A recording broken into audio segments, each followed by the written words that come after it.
우리 삶을 움직이는 뉴스, 중심 잡힌 시선으로 전하겠습니다.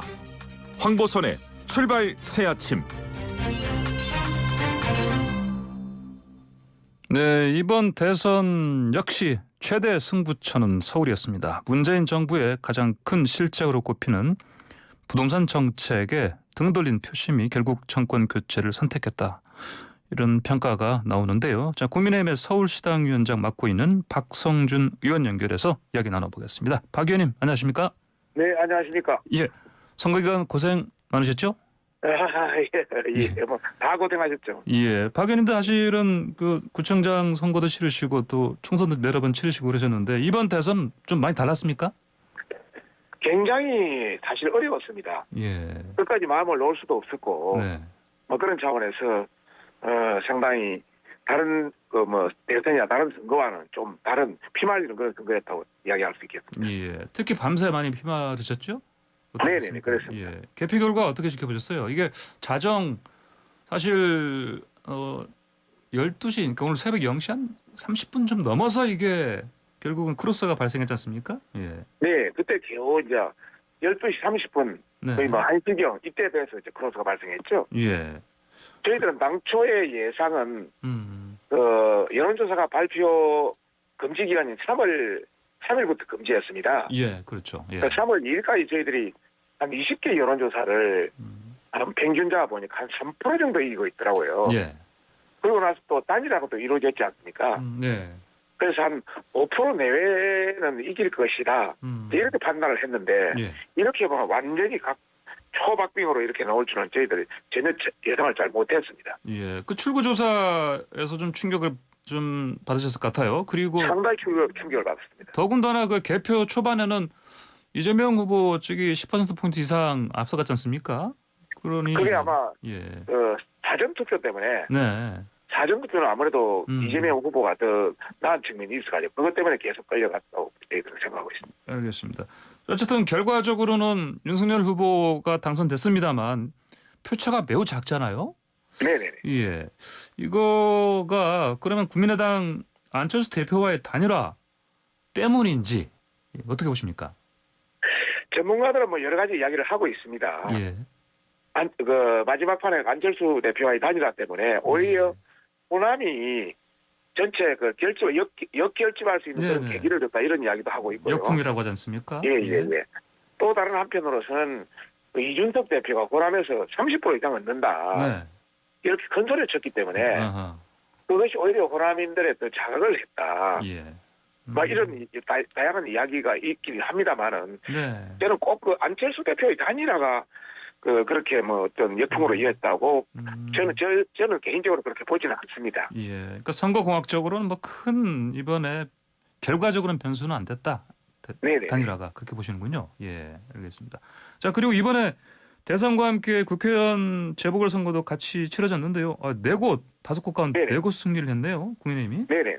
어허. 사실상 5곳 전부 예. 승리했다고 볼 수밖에 없죠. 예, 사실상. 그리고 예. 종로라든지 또 네. 충북 청주 상당이라든지 네네. 경기 안성은 민주당이 가지고 있던 지역이거든요. 예, 그렇죠. 예. 그래서 대구까지 다 가지고 왔다는 것이 지금의 정치 지형이 어떻게 변하고 있는지 충분히 보여줄 수 있는 그런 상징적 어떤 사건이기 때문에 예. 굉장히 앞으로 저희들 희망을 갖고 더 겸손하고 열심히 하면은 국민들이 저희들에게 지지를 줄 것이다 이런 자신감을 갖게 하는 그런 계기가 됐다는 걸 말씀드리고 싶습니다. 알겠습니다. 자, 어쨌든 이번에 정말 그 역대 대선 최소 표차 신승 아닙니까? 23만 몇 표 차인데 이것 때문에 이걸 좀 무겁게 받아들여야 된다 이런 측면도 있지 않습니까? 그렇습니다. 완전히 예. 양쪽으로 나눠진 그런 선거였고 또 우리를 지지 않는 가반의 다른 분이 또 있기 때문에 예. 정말 통합과 합의 시대를 열어야 된다는 것은 국민들이 바라는 것이다 이렇게 보고 있고요. 예.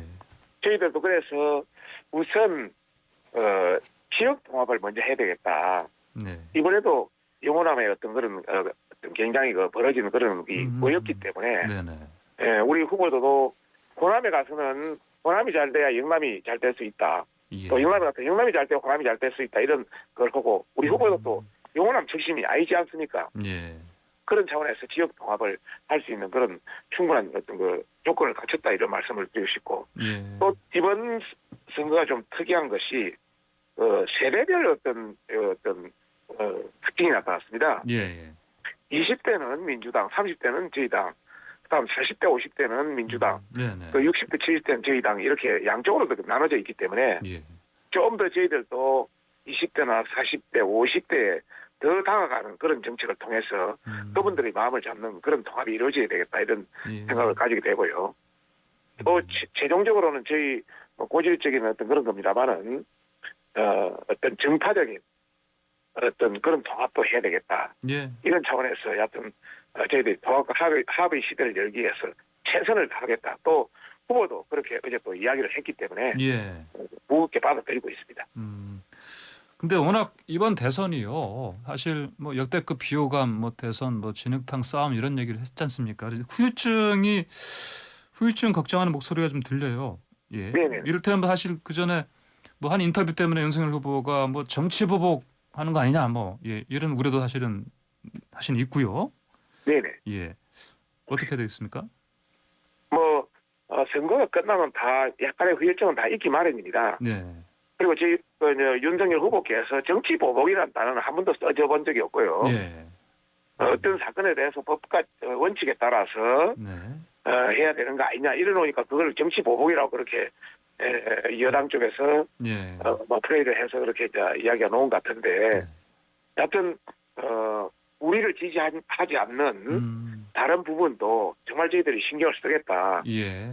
특히 그 문재인 정부 지난 5년 동안 적폐 청산이라는 그런 관점에서 네. 굉장히 그 보수에 대해서 뭐 정치 보복이랄까 여하튼 그런 어떤 일련의 걸 했지만 저희들은 그렇지 않겠다. 또 네. 후보께서 직접 이야기를 하셨습니다. 예, 이 질문을 왜 드렸냐면은 저희 청취자분들, 애청자분들도 의견을 네네. 지금 많이 보내주시는데 가장 많이 네네. 염려하는 부분이 보복성 정치 역시 있는 거 아니냐, 안 했으면 좋겠다 이런 의견들이 많거든요. 네. 그래서 그 질문을 제가 드렸습니다. 예, 전 정부에서 그런 네. 상이 나기 때문에 저희들은 반성하고 네네. 그게 나타나지 않도록 해야 되겠죠. 네, 알겠습니다. 또 우리 후보도 그렇게 할 마음을 충분히 가지고 계십니다.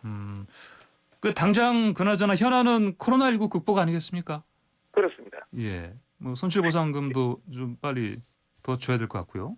이 코로나 관련해서 현 정부에서 지금 추진하고 있는 여러 예. 코로나 극복 대책이 예. 많은 국민들이 좀 현실에 좀 잘 맞지 않다.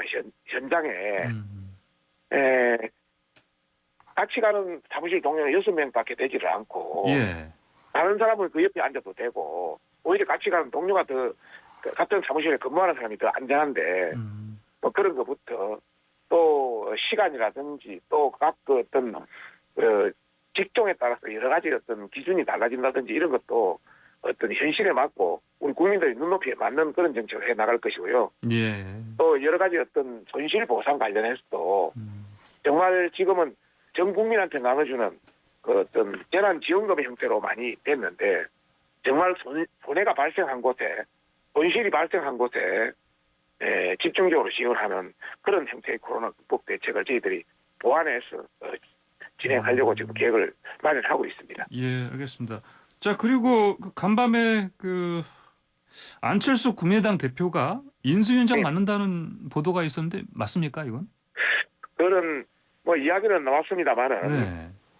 일단은 그 안철수 대표와 인수위원회 구성부터 공동정부 구성까지 예. 같이 하겠다고 했기 때문에 아마 그런 기조에 한해서 근데 아직까지 확정된 것은 아닙니다. 예, 그렇군요. 알겠습니다.